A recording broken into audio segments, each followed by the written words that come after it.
can I undergo PRP or bone marrow cell injections if I've had a diagnosis of cancer? Hi, I'm Dr. P, founder and CEO of Victory in Motion. If you got a problem with your knee, call Dr. P.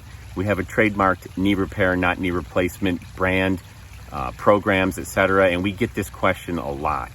And the answer is it depends. It depends on what type of cancer. It depends on if the cancer is in remission. Depends on if it's a blood cancer versus a non-blood cancer, something like breast cancer or thyroid cancer or things like that. It depends if it's spread, i.e. metastatic. It depends if it's spread to the bone or it's a bone cancer.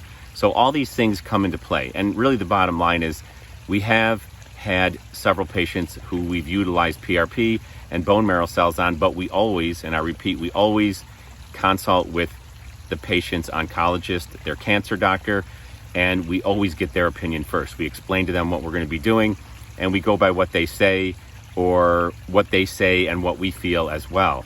But it can be done. It just has to be done in the right way. Sometimes it can't be done. We had a patient recently who the oncologist will allow us to use her blood for PRP, platelet-rich plasma, but will not allow us to use her bone marrow. So we always ask the oncologist. We may bring the primary care doctor into play, and we make our own decision as well. And then we make an informed choice with you, the patient. So the answer is, like I said, it depends, but yes, you can.